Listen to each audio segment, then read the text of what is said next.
big percentages now of Biden voters. Oh, wow, had I known about this, I would have never voted for this guy.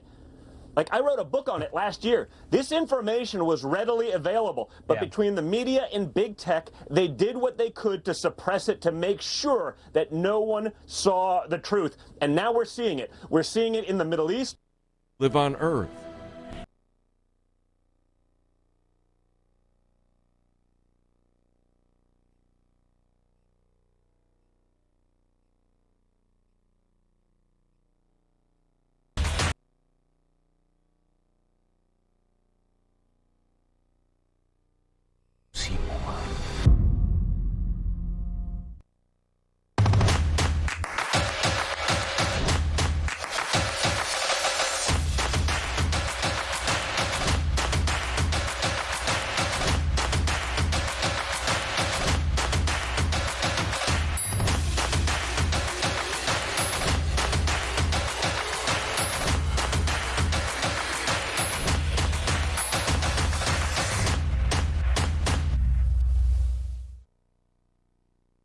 Hi, I'm Jane King, and thank you for watching. This show is all about public, private, and blockchain companies. We bring you the innovators behind the companies making the headlines in that space. Some are sponsored, some are invited, all are curated and focused on telling you, the viewers, their story. Here we go.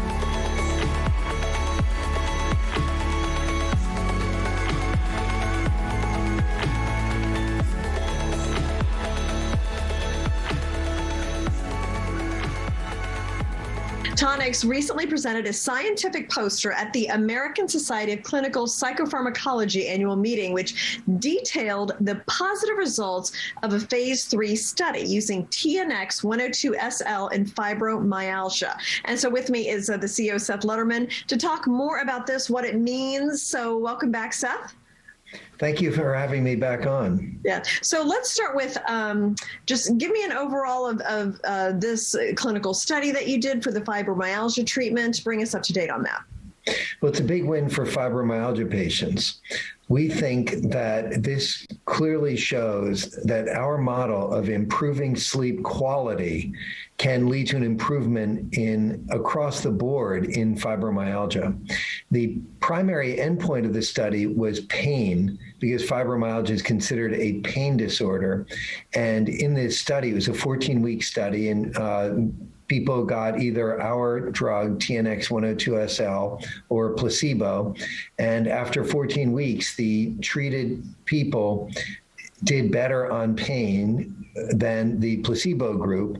And that was statistically significant by the pre-specified primary analysis. So it was a positive phase 3 study. And since you need 2 phase 3 studies for FDA approval, we think we're halfway home. Okay. How big of a problem is fibromyalgia in the U.S., globally? Fibromyalgia affects about 10 million American adults. About half of them are diagnosed, and about 90% of the diagnosed people are treated. But still, there's a long way to go to get the other half of fibromyalgia patients into treatment, because there are some good treatments already available, and we think that ours will also be a very important addition to the treatment options. Mm-hmm. So you mentioned that you've done 1/3 phase trial, and that was positive. So you do another one. How long do you think it might be before this gets FDA approval? In the United States, you need 2 phase 3 studies for approval. So we've finished 1 phase 3 study.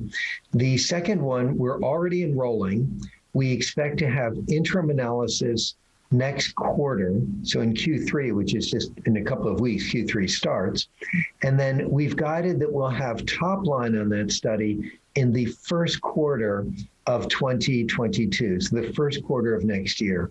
So if that study is positive, we expect to be able to file the new drug application in 2022, and we expect to have FDA approval in 2023.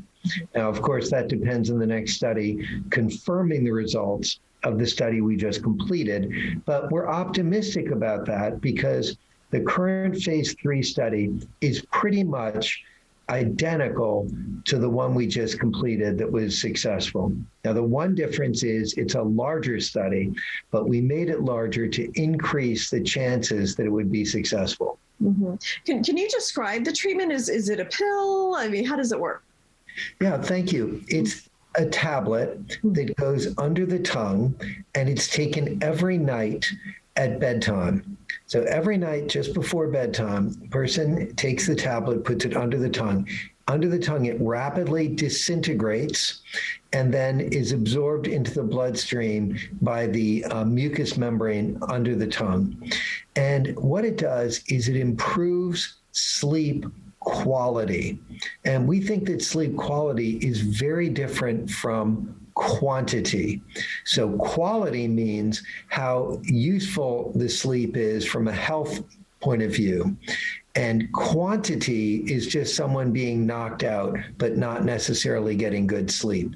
So the sleep drugs that are approved in the United States today are focused on quantity, and they're called sedatives or hypnotics, whereas ours does not knock you out. Ours is designed to improve the quality. So while someone is sleeping, while someone with fibromyalgia is sleeping, processes in the brain can occur that lead to an overall improvement in their health. Okay, interesting. So since this deals with sleep, will there be other indications for this treatment? Excellent question. Yes, we think that poor sleep quality leads to problems in many different conditions. Now, each one of these different conditions has their own particular type of sleep problem. So we're going to have to test it in each one of these conditions before we know. But we do have active INDs, that means an investigational new drug application, in 3 other conditions already. And those are post-traumatic stress disorder, or PTSD, agitation in Alzheimer's disease, which is a common but difficult problem, and alcoholism. The new name for alcoholism is called alcohol use disorder. So those are 3 conditions where scientists believe that poor sleep exacerbates, prolongs, or generally worsens these conditions. So we intend to try it in these 3 and also other diseases, because as you said, sleep is a component of many different conditions. Sure is. So what are the key takeaways then of this program? Well, the key takeaways are that there hasn't been a new fibromyalgia drug in over 10 years, and a lot has been learned about fibromyalgia in those 10 years. I think the big differentiator of our product, if approved, is that it targets sleep quality. And one of the things that's very unique about that is we can target sleep quality in fibromyalgia, improve the pain, and yet we are using a medicine that is recognized not to have addictive or dependency issues. So I think it's a different mechanism, completely different mechanism than the approved drugs and in fibromyalgia. And we think it's going to be a very important option for fibromyalgia patients. Okay, very interesting. We'll come back when you start to get that second phase 3 trial going. And we'll see. We'll get an update. Great. I look forward to it. Thank you. Thank you. Seth Letterman of Tonix Pharmaceuticals.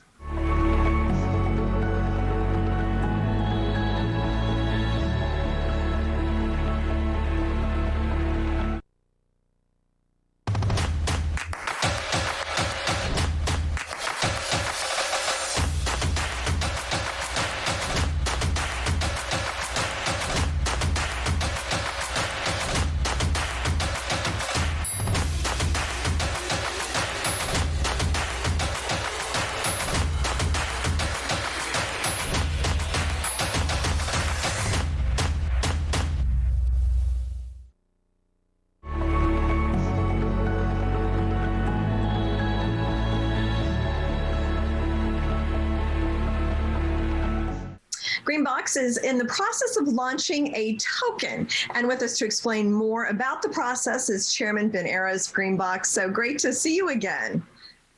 Good morning, Jane. Great to see you again. So tell me about this. You recently made an announcement about the launch of the token. So bring me up to date. Walk me through this opportunity.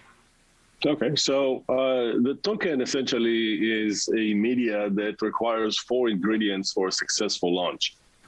You require technology. That technology needs to be certified by an independent evaluation. You need a sponsor bank. You need a national auditor that can provide attestation as to the stability and compliance of the ecosystem. And you need seed capital.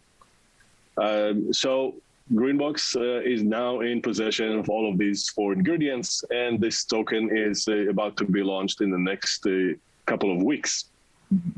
Now, every token is $1 in the transactional system of GreenBox. And therefore, it works to increase the volume of processing in the transactional ecosystem. It also introduces new profit centers. For example, during the onboarding process, the offboarding process, and a few new exit methods, such as push to cards, the equivalent of an ACH or wire, electronic check, etc. And lastly, our token opens new vertical opportunities for GreenBox, such as money service businesses. Okay. And we'll talk a little bit more about the token later on, and I will give you an exclusive where I named that token on your show for the first time. Oh, awesome. Okay, I love that. So now you just mentioned the financial services. So you just recently received approval for a deal with Northeast Merchant Services that adds 700 merchant portfolios, right? So what does that mean for GreenBox?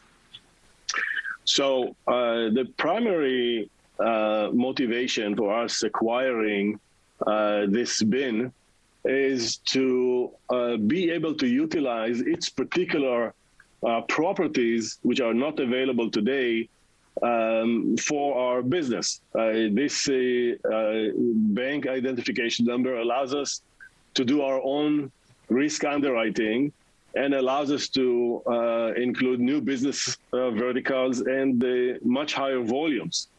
This bin is extremely rare. It's been around for 30 years. And it has some grandfathered capabilities. It comes with a processing portfolio of about 700 plus merchants, adding 145 million in annual processing and over $1 million in annual net income for the year. However, this was not the primary motivation. As I said, the primary motivation was to acquire the bin. But that's a nice add-on. And then on top of that, it also comes with a small office building, which we add to our real estate portfolio. Interesting. Okay. And you've also been making some changes with management and enhancing management. So you've got a new CFO, right, all new board members as well. Talk about what they bring to GreenBox. Right. So we do make changes from time to time to both staffing and the board of directors as the objectives of the company change. So most recently, we decided to beef up the operational staff and also posture ourselves for increasing activity in the merger and acquisition arena for GreenBox. And the bin acquisition is one of many that we plan for this year. So we added a little bit ago Chief Operating Officer Vanessa Luna, who has significant executive experience in public companies. We added the CFO Ben Chang, who was the company contractor as head of compliance for over a year and a half for GreenBox, and has significant experience as a NASDAQ CFO and former auditor for NASDAQ listed companies. We've added Carl Williams as a board member with significant executive payment industry experience and with M&A, helping us on that front as well. And lastly, we added Dennis James to the board. Dennis is a banking professional with significant experience in both banking and M&A activities. So all of that is towards posturing GreenBox into the next chapter in its life. Okay. And you've also looking at the NFT space. So there's a partnership you recently reached with Is Media. Am I saying the name of the company right? I mean, so talk to me about that. How do you see the NFT space? Is this a good market for GreenBox to grow? Yeah, so essentially NFT is the ability to monetize incremental enjoyment out of digital media, which is a perfect feature encapsulated in the new token technology. IS Media is a material holder and an owner of a K-pop media that may not speak to you and I as well as it does for the younger crowd watching this show. But that is an amazing asset for them. So they are planning to monetize this asset on a fractional basis, and we're looking for the right team to help them execute on that plan. They approached us and we agreed to JV on such opportunity and take the token into this new and exciting direction as a utilization ability. It doesn't require a lot of new development on our part. This feature already exists in the token by definition. We're very excited to see this materialize financially for the company beginning in the fourth quarter of 2021. Thank you so much, Ben, for joining us today, and look forward to Thank you, Jane. Appreciate the opportunity. Thank you.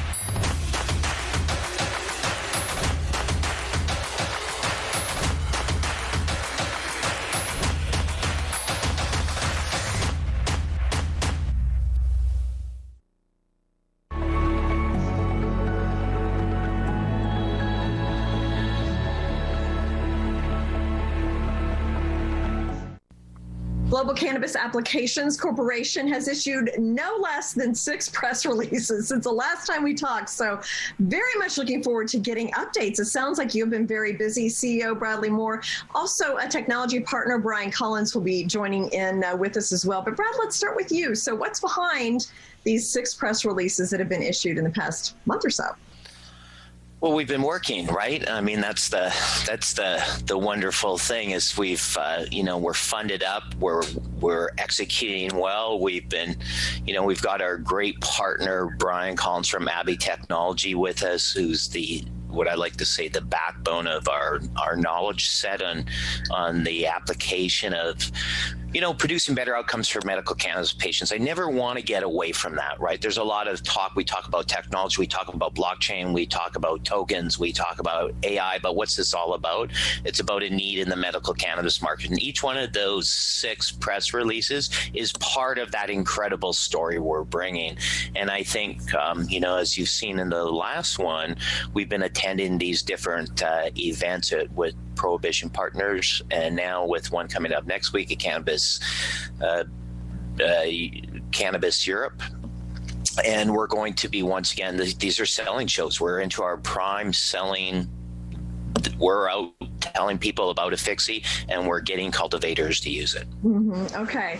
And it sounds like, your mission, and everything else is kind of extraneous. So, which is, typically what a good business does. 100%, so, yeah. So, Brian, let's talk about the cross-buy marketing token. That was prominent in a lot of the press releases. So tell us what that is. What's that all about? Sure. For us, Jane, it was really about innovating in the funding space. With companies that are in the blockchain space, because the way we do this is on a decentralized finance paradigm. So using services like Uniswap and PancakeSwap that allow a token to be allocated and effectively shares want a better term, to be purchased in the company using decentralized finance. So you don't have to go and open a brokerage account. You don't have to go and do massive amounts of KYC. Like the KYC for a typical account in Canada would be about 60 pages long. You don't have to do that kind of heavy lift, so to speak. And it's typically for smaller players, smaller investors, really, to allow them on the ladder of interesting companies. And I find Brad's company particularly interesting. So that's really why we came in. A new class of investors, so to speak, these token holders, without having to go through all the compliance, which can be quite burdensome. Yeah, and it's also trying to embrace the smaller investor. Typically, it's kind of elitist, and I don't mean to sound cruel there, but in order to open a brokerage account, you can't be earning $10,000 a year. A stockbroker won't allow you in. So the idea here is that you can actually invest $5, $6, $50 in Brad's business. If you like the global cannabis applications paradigm and the fact that Brad is publicly committed as a public company CEO to spending a piece of his top line as a minimum of 1% of his top line revenues per quarter buying back the token, means he's really buying into this as well. So as an investor, not only do I like his company, but I also like the fact that as his company grows, my shares increase in value. That's the paradigm for public markets and capital markets. It's also the paradigm for decentralized finance. Sure. Okay. Makes a lot of sense. And Brad, this is good for the balance sheet as well. It's amazing for the balance sheet. I mean, and you know what? Oh, look, everything moves around every market, right? But as Brian said something, it's specifically tied to revenue, right? So I have to, the smart, and I would encourage everybody to really kind of dig in. And if you're a publicly traded company, as us being the first ones, I would get hold of Abbey Technology if I was you. I would really consider this, because for us, this is the great equalizer, Jane, right? We're, as you know, when you're a small micro cap, the tide goes in, the tide goes out. I'm like a guppy flopping around in the waves. Well, this gives me a bit of a fin. And as my revenue grows, that fin gets bigger because I'm committing. The commitment of the 1% is relative to, what I do in the buyback program. And so, like I said, and it's fully compliant. It was Brian created the token. Is a marketing program, and I got to tell you, like, I've spent a lot of money on corporate communications and telling the story and this kind of stuff. The fact that I was able to add in, I think, what was it, Brian, 300 odd new investors for an initial investment of $20,000. It's mind-boggling to me. It's absolutely mind-boggling, and so we're very excited. Whether it's up, it's down, it's sideways, it's 300 new people talking about this company. And the most important thing, they're also cannabis users too, because they fall within that spectrum of our end user profile. Mm-hmm. And Brad, the share price has been volatile. I think cannabis has been kind of volatile. I would say since like last fall. So what do you attribute that volatility to? Well, look, as a publicly traded company CEO, it's never my job to speculate on the share price. I think it's an exciting space.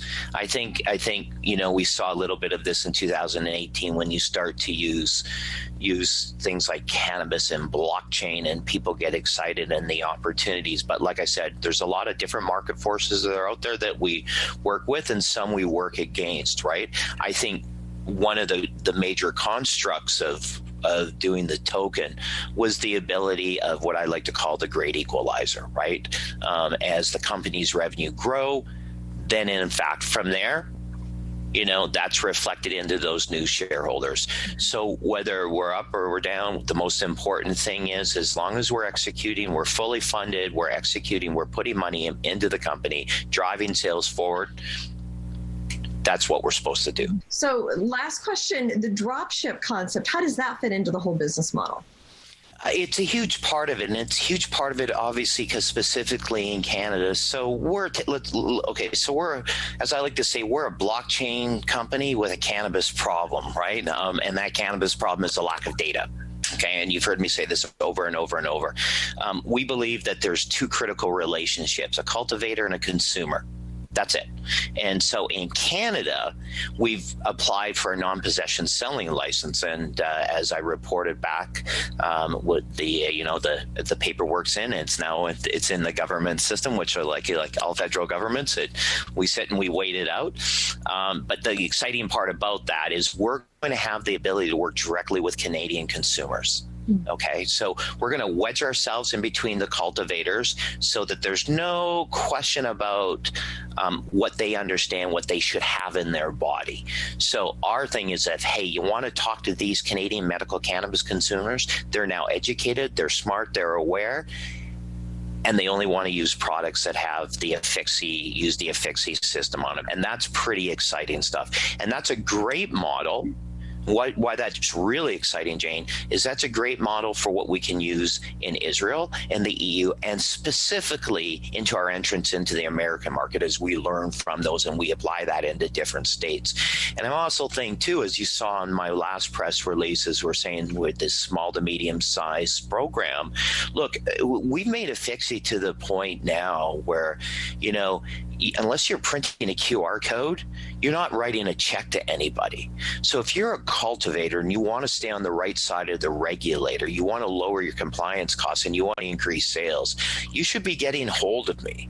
bmore@cannabiscorp.com, send me an email. We'll get you set up. If it's as simple as getting in like a crypto wallet set up, it's that simple, and you need a QR code printer.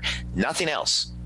That's it. And you don't pay until you print. And if you want to drive up your sales through consumer trust and lower your compliance costs, I for the life of me, I could not understand why you wouldn't want to be doing that and saving yourself a whole bunch of headaches.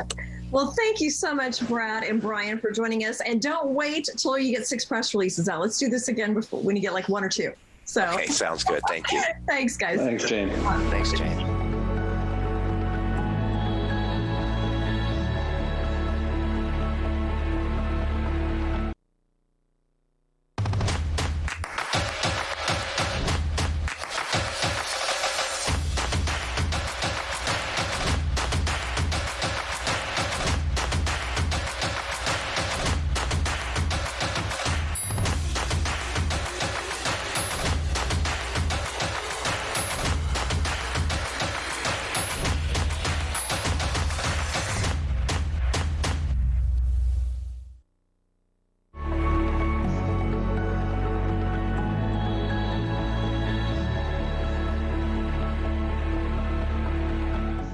We've got with us Wayne Root, the CEO of Vegas Winners. And we talked about this a month or so ago, I guess, Wayne, about what you were doing, but a lot has changed since then. So bring us up to date on what's going on with Vegas Winners.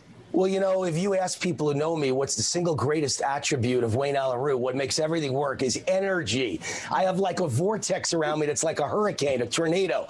And so many things have happened since I last spoke to you. And I think it's been more like 6 or 8 weeks. But, in my life, a day is like a month, and a month is like a year, and a year is like a decade. And I make things happen. That's what I do. And what we've got at Vegas Winners, and VegasWinners.com, our website, and Winners, our publicly traded company, ticker symbol WNRS, is so exciting. I'm like bursting to tell you about it. But I wanted to start by setting the plate for those who didn't see the first interview, or if you did, a little reinforcement. Just long before any of this ever happened, in 1977, when I was 16 years old, the media called me the next Jimmy the Greek and the betting whiz kid. And they said, if sports gambling ever gets legalized, this guy's going to be the king of gambling all over the United States. And here it is legalized all these years later, right? 40-something years later, it's legal. And if you fast forward from 1977 to 1989, 12 years after that interview first appeared, I became Jimmy the Greek's partner on national TV on what was then known as Financial News Network, and within 2 years became CNBC. I was on the precursor to CNBC. And Jimmy the Greek and I were television partners, and he passed the mantle to me. For all intents and purposes today, I am America's Jimmy the Greek. That's what I am. And that's what I envisioned for all these years. That's why we started this company, to take advantage of legal sports gambling. I did this for 30 years, Jane, when it was illegal to bet on sports in 49 states. But I knew something that most people in the media didn't know, that everybody was betting anyway with bookmakers and offshore. So I said I could legally provide the advice and build a nice business and make a lot of money. But it was a niche business. Now it's not niche anymore. There's nothing niche about it. Now there's sports gambling legal all over the United States, billions of dollars being bet. Every state that has legalized it is taking in record revenues every single month. Everything I ever envisioned as a kid and later as an adult is happening. The Wayne Root dream has come true, and the dream is manifested in a company called Winners Inc., the parent company, and Vegas Winners, the subsidiary. Now let's talk about what new things have happened since I last spoke to you maybe 6 weeks ago. Yeah. So, I mean, your story is amazing because it's like if you really will it, and it's almost like you had it in your blood and it was destiny. So here you are. So, all right. So tell me about some of the new things that have happened with Las Vegas. By the way, Jan, I wrote the book, The Power of Relentless. So it is something I do. I do will things to happen. You look at anyone who makes money in the business world, they will things to happen. They have a vision and they follow a plan and they will it to happen. It's the game plan. That's how you do it. So I made a list here. I've actually got a list in my hand. There's so many new things that have happened since we last spoke that I can't even remember it all from memory. So first of all, when we last spoke, we were putting together a podcast. Now it's 3 podcasts and an entire network. It's called Crush House. It's the Crush House network. We start with the main show, then we've got Crush House Cappers, which the main show is all about sports. And soon in fall, it'll be all about football, America's favorite sport. And America's favorite pastime now, sports gambling on football. And then the second show is Crush House Cappers, and it's all about me and a team of sports handicappers literally going over the point spreads each week for America's sports gamblers, of which there are now millions. The third show is called Crush House Legends, and it stars me as the host talking to some of the great athletes in all of sports history. And each week we have a new one on the show to talk about their career. The main show, by the way, stars not just me, but Sean Salisbury, former NFL quarterback, another great guy, and then a whole host of famous people. Comedian Frank Nicotero is the greatest guy and a lifelong gambler, and quite a few other famous athletes. So we've got something amazing happening since I last spoke to you, and these 3 shows are on every single week. One of them goes after sports fans. One of them goes after sports gamblers. One of them goes after anybody who's kind of loves the history of sports and likes to see interviews with famous legends. We've already had Rick Mahorn of the Detroit Pistons, bad boy, national champion. Doug Gottlieb, one of the great college basketball players ever. Let me think. Willie Randolph, great baseball player. Ron Jaworski, great football player. Sean Salisbury. The list goes on and on. Mitch Wilfing-Williams, great baseball player. Pete Rose. So we've done a lot of things with the podcast, and the point of the podcast is to get people interested in Vegas Winners and then to go to our website, vegaswinners.com, and to register. And once you register, you become part of our database. And that's really, Jane, what we are, a database management company for American sports gamblers. Every guy or gal that bets on sports, that wants free picks and also to pay for upgraded picks, we've got it all at vegaswinners.com, and we're able to then send those potential customers to our sportsbook sponsors and partners, affiliate partners, who sponsor our shows, sponsor our websites, and then we share revenue or get a fee for sending them customers. We're like a pipeline for sports gambling customers. Okay. And so in many ways, you know what I'd say we are? We're Schlumberger. Right? We're not in the oil drilling business. We supply the things that the oil drillers need.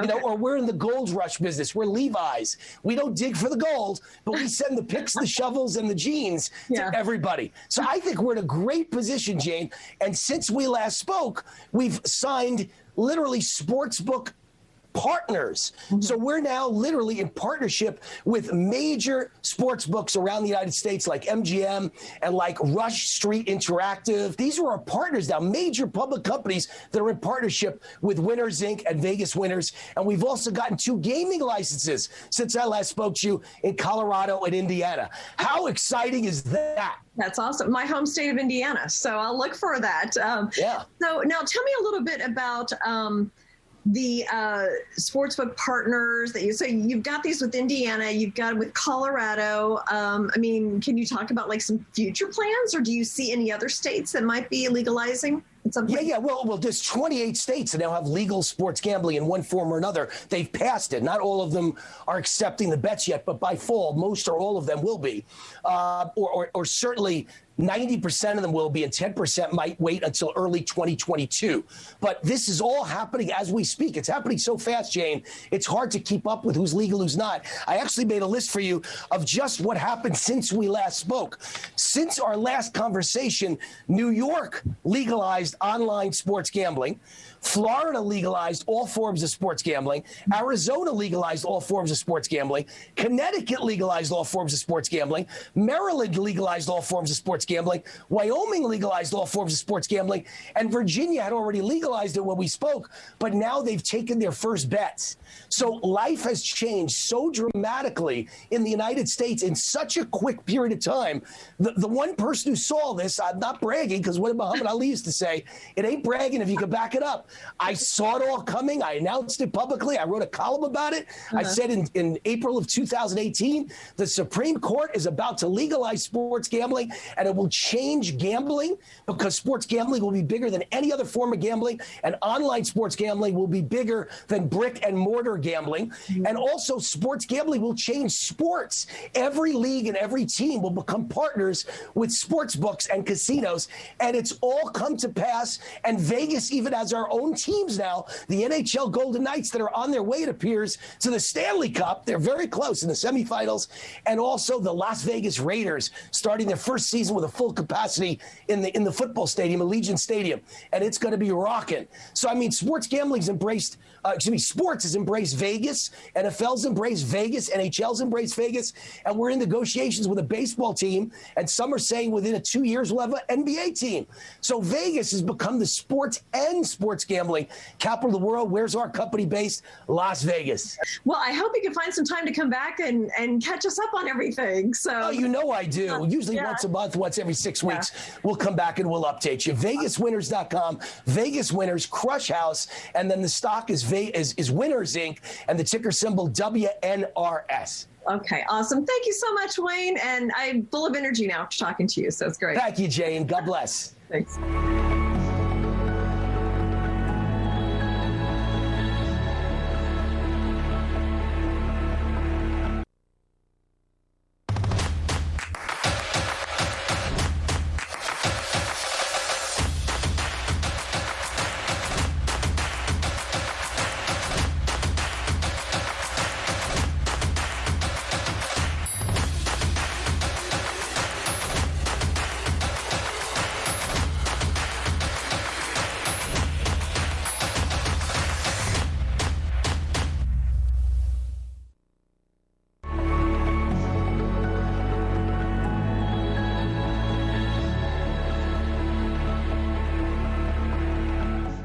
Gaensel Energy Group is a diversified holding company with assets in biotech, cryptocurrency, software gaming, fashion, and many other industries. Now with me is Maria Bomboy, an M&A consultant with Gaensel Energy. So great to see you, Maria. Nice to see you too. So let's start with, how did you become involved with Gaensel Energy Group? Well, I used to be their merger and acquisition consultant and financial analyst in 2019, and also last year during the pandemic year, supporting the management with my services.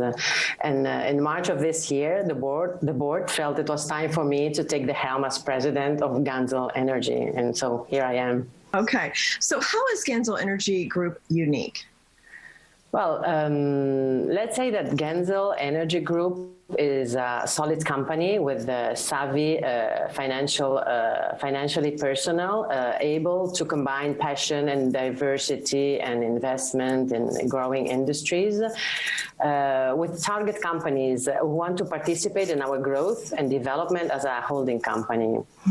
In the past 9 months, the company completed many acquisitions in different sectors, such as in the retail and online coffee space, in commodities in Latin America, in information technology, in biotech research and commercialization for stem and cell and body rejuvenation, fashion and cosmetics, and aesthetic products. Then we have also renewable energy and construction, and recently also in cryptocurrency.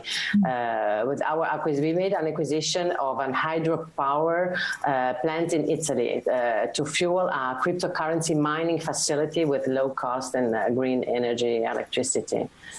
What is your outlook on the industry that you're involved in?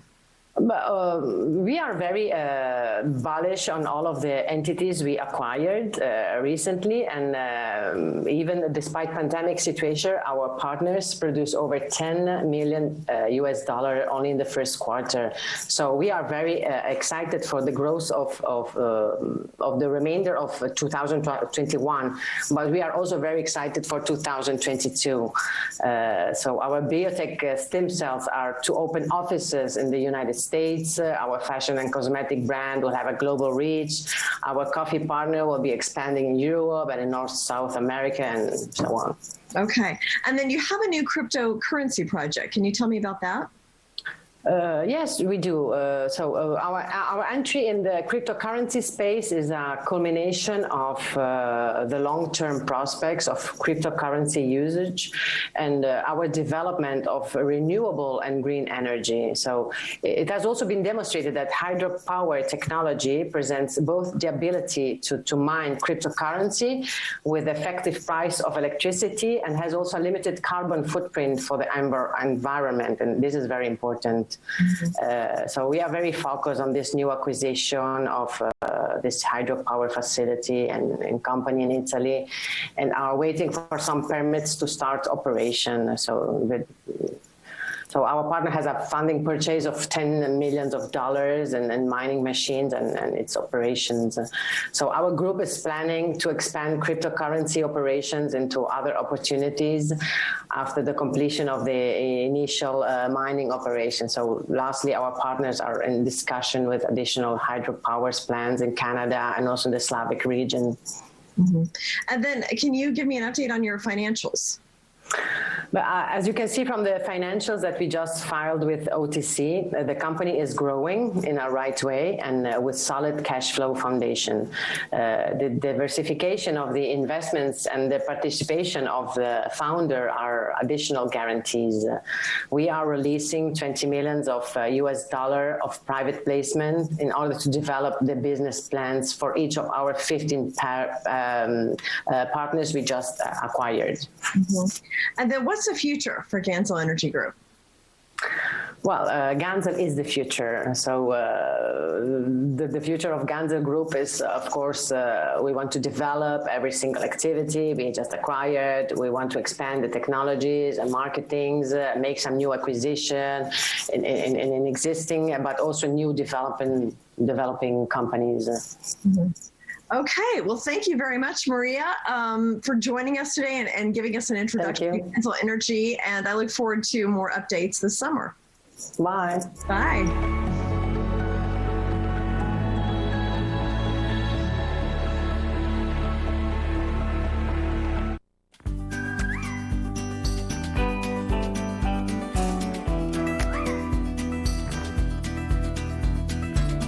PetProducts.com. Thousands of products. An Al Simon Wee Wee Pad Inventor Company.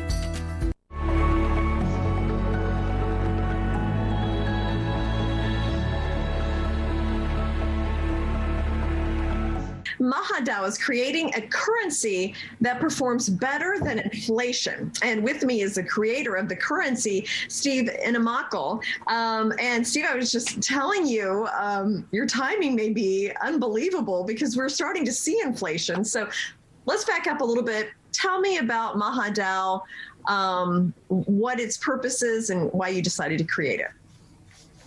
Awesome. Thank you for having me, Jane. Right.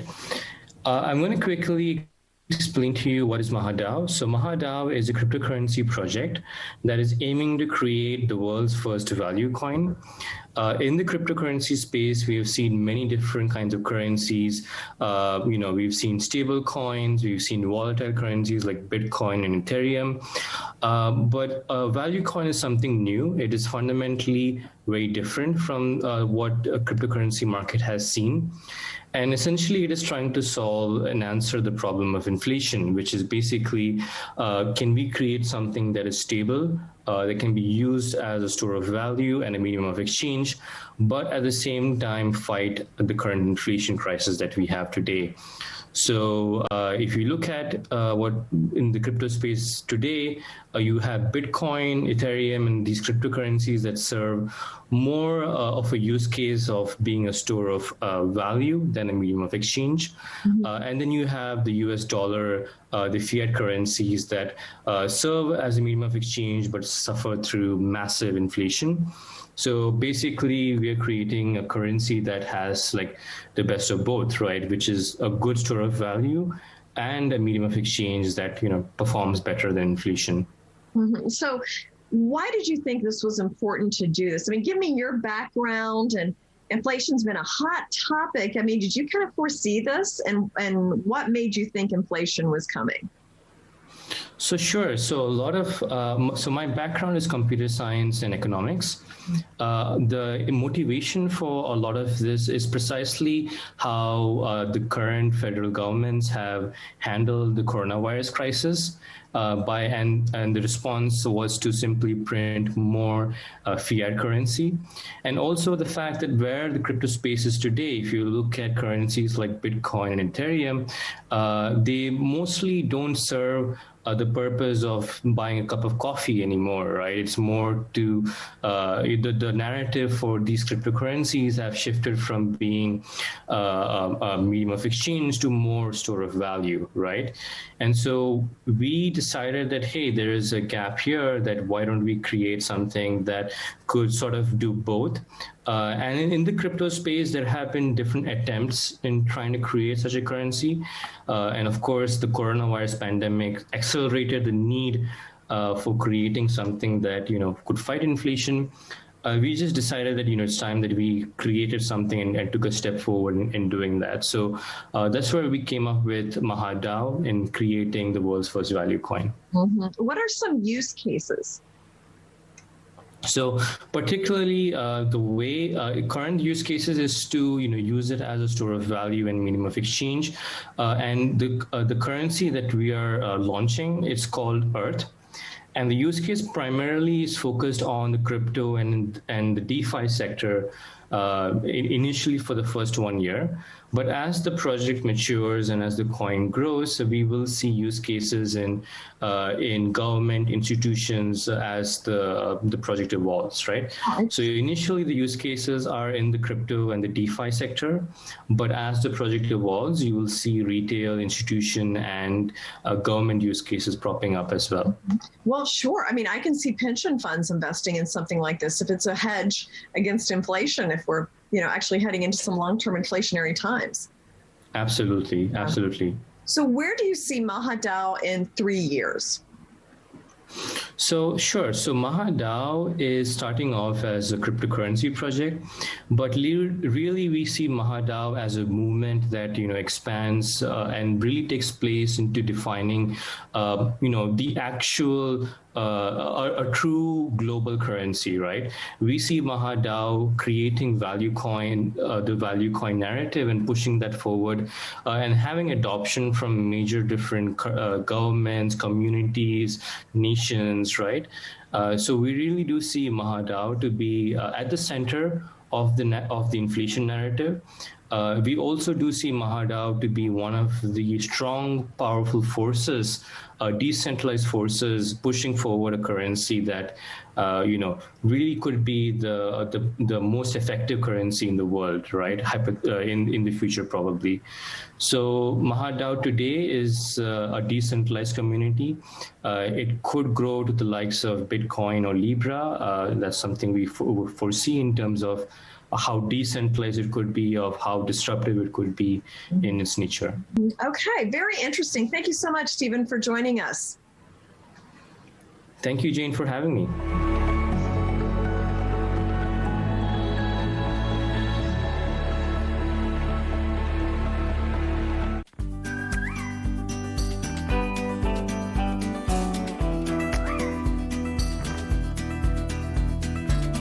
Petproducts.com. Thousands of products. An Al Simon Wee Pad Inventor Company.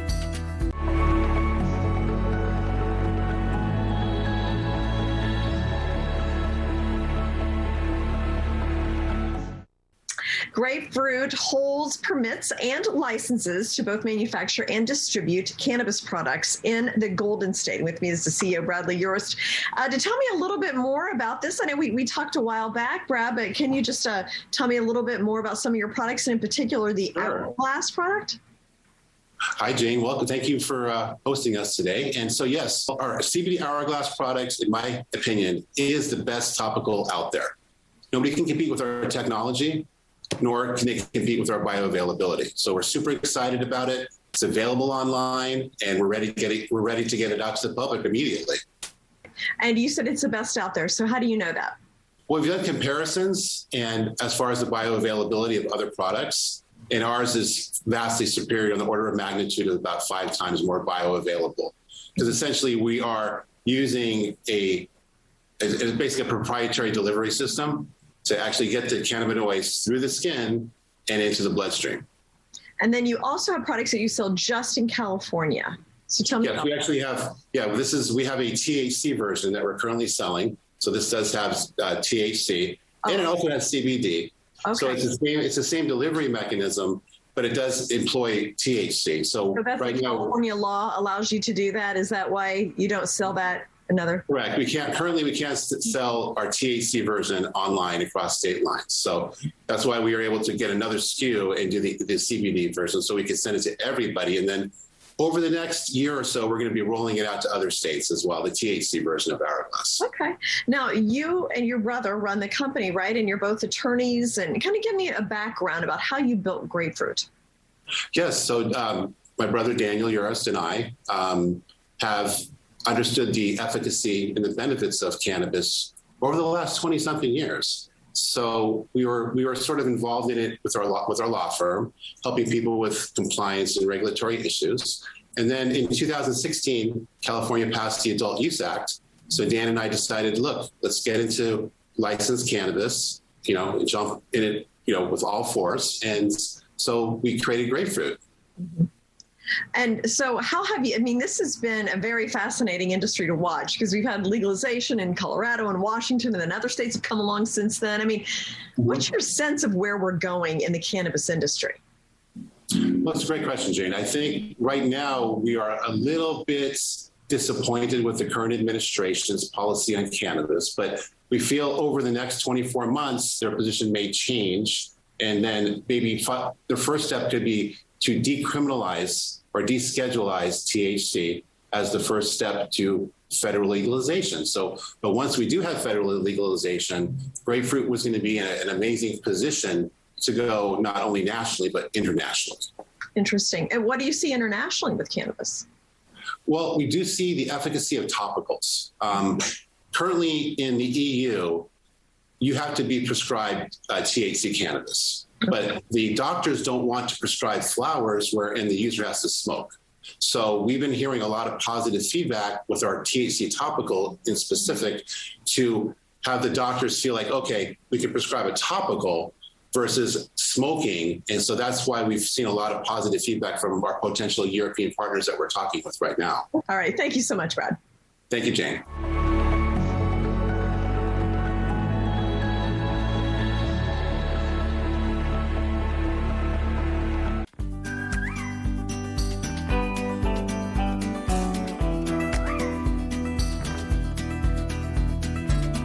Petproducts.com. Thousands of products. An Al Simon Wee Pad Inventor Company.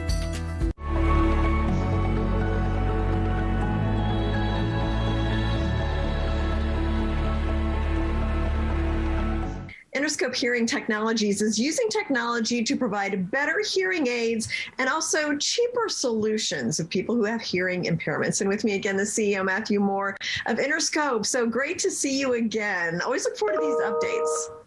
Great to be here. I appreciate you having me on.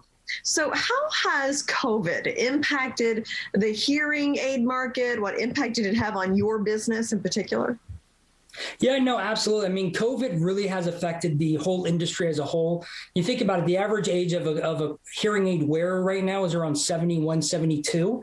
So that's really in the heart of the people that are affected by COVID the most. But the average age of a person when they start realizing they have a hearing loss is in their early 60s. So still very much in that danger zone for COVID. And the current hearing aid market, which is about a $5 billion industry in the United States, and is roughly 98% of that is still through local brick and mortar professionals. Less than 2% is direct to consumer. And that's what we offer is direct to consumer hearing health products. And that's where, the industry wasn't really in the mode to do remote programming, wasn't really set up for remote telehealth. So that's what really gave us the opportunity to really kind of explore and develop that with some retail partners and distribution partners, and refine our technology to really offer those solutions. I mean, Innerscope, we were affected by COVID as well.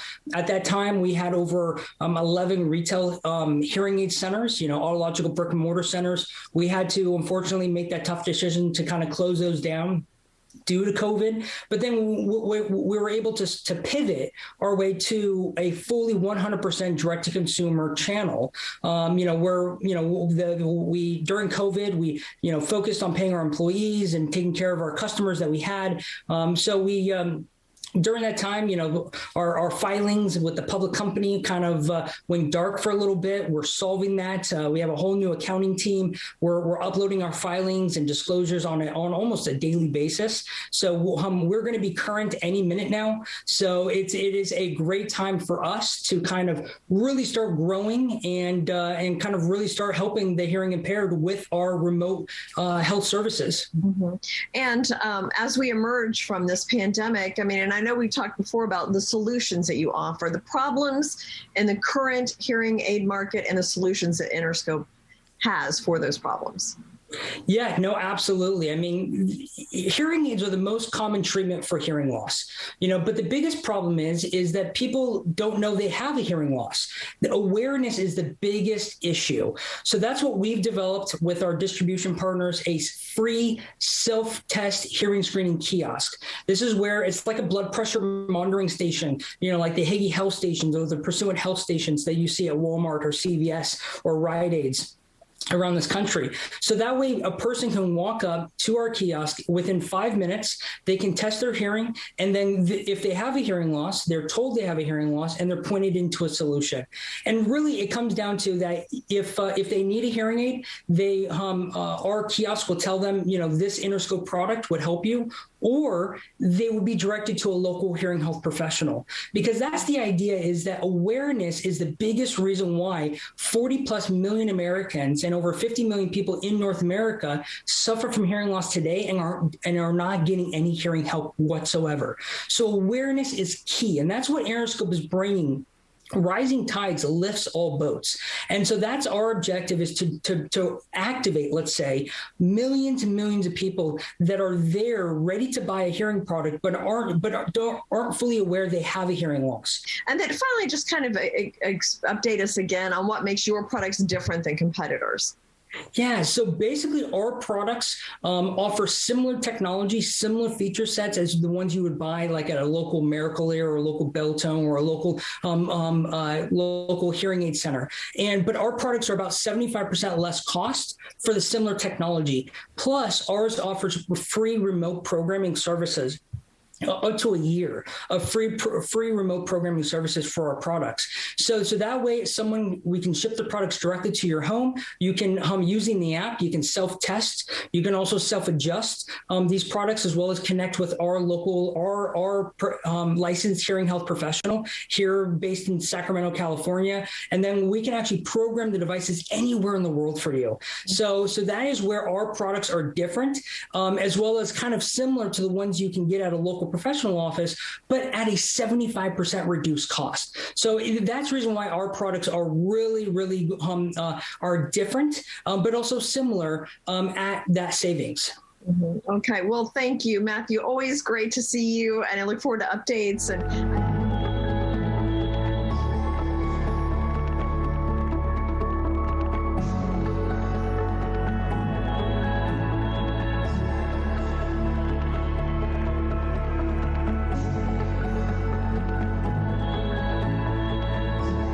Closed captioning brought to you by Pray.com, the #1 app for daily prayer and bedtime Bible stories.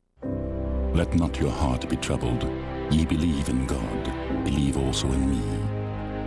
Download the Pray.com app